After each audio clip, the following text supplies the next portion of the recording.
On demande de déterminer en le montrant les variations de la fonction f définie sur R par f de x est égal à moins 3 facteur du carré d'x moins 1 plus 1.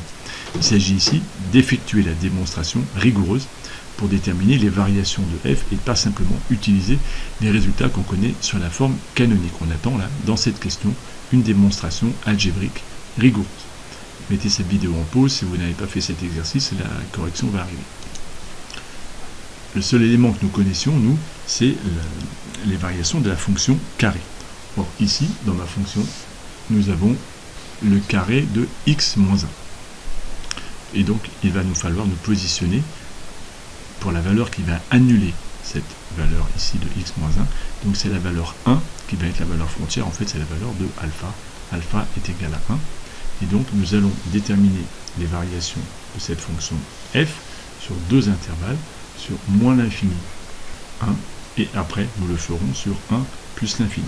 Plaçons-nous d'abord sur cet intervalle-là, qu'on peut appeler par exemple l'intervalle i.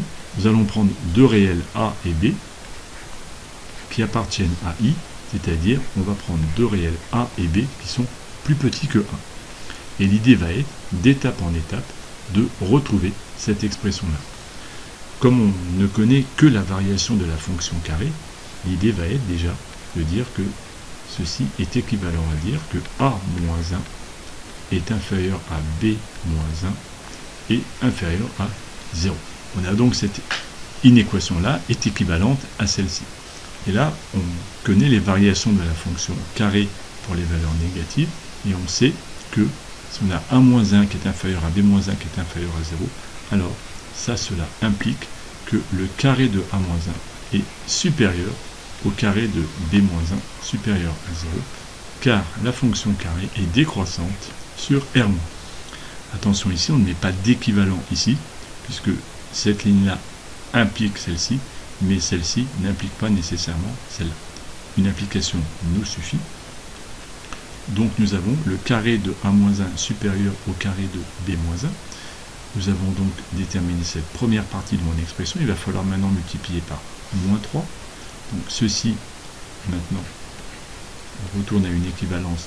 Je peux multiplier par moins 3, facteur de a-1, et en multipliant par un nombre négatif, mon inégalité change de sens.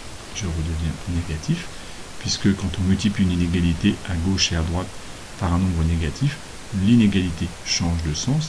Maintenant, je peux ajouter plus 1 de chaque côté. Cela ne change pas le sens de mon inégalité. Et au total, ça c'est équivalent à dire que f de a est plus petit que f de b. On a donc prouvé que sur i, si on a a plus petit que b, alors ça implique, et on n'a qu'une implication à cause de cette étape-ci, ça implique que f de a est plus petit que f de b.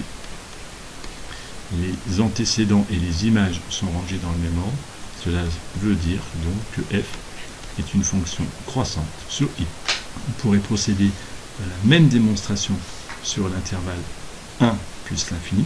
On aurait donc ici a et b plus grand que 1, ce qui nous amènerait ensuite de la même façon à a-1 inférieur à b-1 supérieur à 0.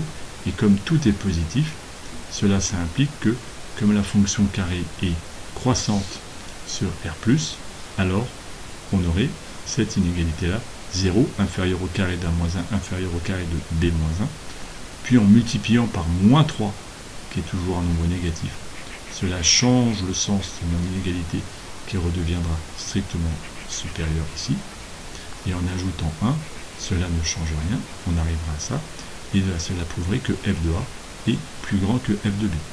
On serait donc parti de a inférieur à b, et on aurait f de a supérieur à f de b, et donc on prouverait que si a et b sont plus grands que 1, alors cela implique que f de a est supérieur à f de b, ce qui veut dire que la fonction serait décroissante sur l'intervalle 1 plus l'infini.